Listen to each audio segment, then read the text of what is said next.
Kalau ya, katakan ya. Sahabat-sahabat Monsinyur Gabriel Manek yang terkasih, mungkin kita pernah mendengar ungkapan bahwa zaman ini semakin sulit untuk menemukan orang yang jujur. Banyak pengalaman yang kita hadapi. Contoh, untuk sekedar status atau story di media sosial saja orang suka rela tanpa rasa salah untuk berbohong. Katanya lagi jalan-jalan, tetapi sebenarnya masih ada di rumah. Katanya sudah jalan, padahal belum siap untuk jalan. Demikian juga banyak sekali penipuan lewat SMS maupun media sosial yang ada. Hal tersebut seolah menjadi sesuatu yang wajar-wajar saja. Nah, apakah kita pun terjebak dalam ketidakjujuran atau bahkan terlibat dalam perilaku tidak jujur? Sahabat-sahabatku, bagi kita pengikut Kristus, kejujuran bukan sekedar moralitas, tetapi sebuah identitas. Kejujuran bukanlah sekedar nilai moralitas yang baik. Kejujuran adalah identitas kita sebagai anak Tuhan.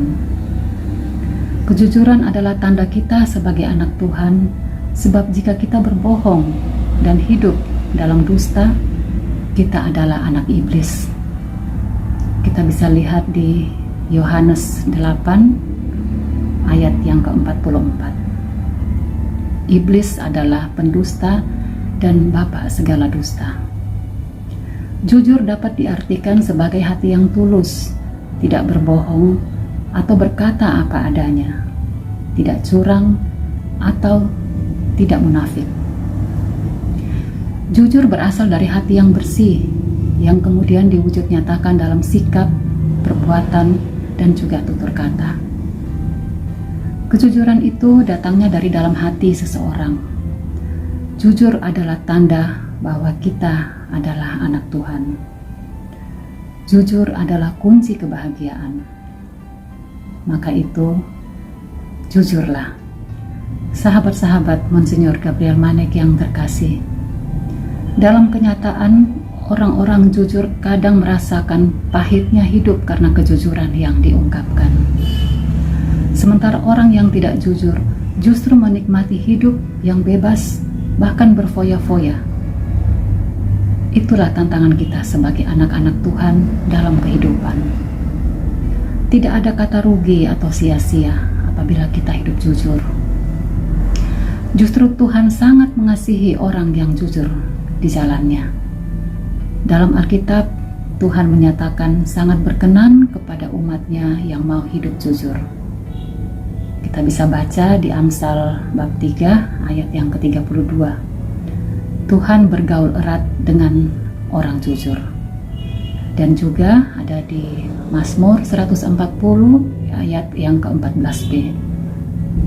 Orang-orang jujur akan diam di hadapannya. Konsekuensi di akhir kejujuran terungkap dalam Amsal 15 ayat yang ke-8b. Doa orang jujur didengarkan. Orang jujur tidak akan dipermalukan atau direndahkan, tetapi justru akan ditinggikan oleh Tuhan, meskipun hidupnya terasa berat, penuh tekanan dan ejekan. Masa depan yang baik disediakan Tuhan bagi orang jujur. Berkat luar biasa lainnya yang timbul dari kejujuran adalah doa kita pasti dijawab oleh Tuhan. Dan pada saatnya, orang tidak jujur akan mengalami kehancuran. Ia akan menerima pembalasan yang setimpal dari Tuhan. Tuhan akan membuat mereka tergelincir karena lidah mereka sendiri. Mazmur 64 ayat ke-9. Mengapa kita harus jujur?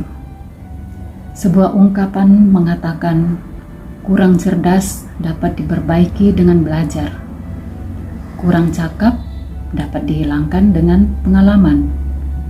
Namun tidak jujur itu sulit untuk diperbaiki. Kalau tidak salah, kejujuran juga merupakan implementasi dari 10 perintah Allah, yakni perintah ke-8. Jangan bersaksi dusta. Tuhan menghendaki kita bersikap jujur. Jika ya, hendaklah kamu katakan ya. Jika tidak, hendaklah kamu katakan tidak. Apa yang lebih daripada itu berasal dari si jahat. Matius 5 ayat yang ke-37. Yesus menegaskan kepada kita untuk berani jujur. Lalu mengapa masih ada dusta di antara kita? Mengapa kita tidak berani jujur? Ada kesan bahwa kebohongan mendatangkan kenikmatan dan keuntungan tertentu. Sekurang-kurangnya untuk jangka waktu yang tertentu. Tetapi lambat laun kebohongan akan membawa bencana tertentu. Minimal kita akan kehilangan kepercayaan. Pada zaman ini kebohongan tumbuh subur seiring dengan kenyataan dan fakta yang semakin pudar. Kebohongan dapat berupa dusta dan juga saksi dusta.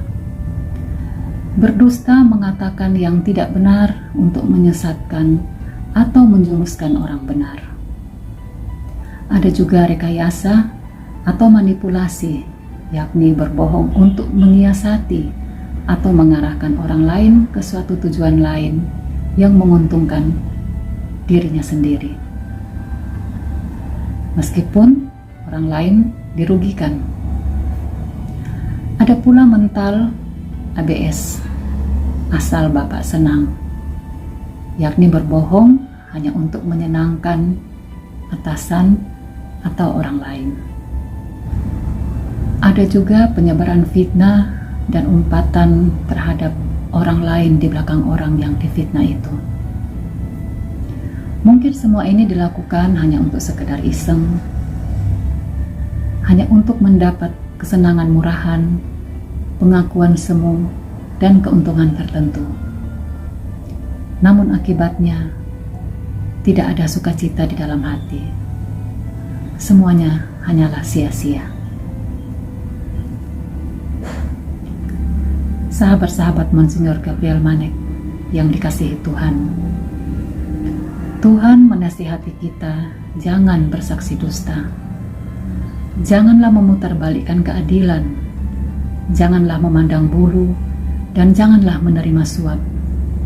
Sebab suap membuat buta mata orang-orang bijaksana dan memutarbalikkan perkataan orang-orang yang benar. Ulangan bab 16 ayat yang ke-19. Jujurlah. Jangan putar balik. Jujur berarti tidak curang terhadap diri sendiri dan juga orang lain. Kejujuran adalah keselarasan antara kata hati dan kata yang diucapkan. Keseimbangan antara kata dan perbuatan. Kejujuran menimbulkan kepercayaan yang menjadi landasan pergaulan dan hidup bersama. Kejujuran juga dapat memecahkan banyak persoalan, baik persoalan pribadi, kelompok masyarakat maupun bersama. Kejujuran juga mendatangkan damai dan bahagia di dalam hati. Marilah kita berlomba-lomba untuk menjadi pribadi yang jujur, karena kejujuran membuat orang selalu mendapati cahaya kebahagiaan, bisa menerangi masa depannya, dan bisa mengawal kita untuk mendapatkan rezeki yang halal. Orang yang jujur telah membuat dirinya selalu damai dan bahagia setiap saat. Sahabat-sahabatku, marilah kita terus jujur dan belajar untuk menjadi pribadi yang jujur. Saat kita hidup dengan penuh kejujuran, saat itulah kehidupan kita dapat menjadi kesaksian dan berkat bagi orang-orang di sekitar kita. Tuhan Yesus memberkati. Monsinyur Gabriel Manek mendoakan. Amin. Semangat melayani dengan sepenuh hati, sahabat orang kecil, sahabat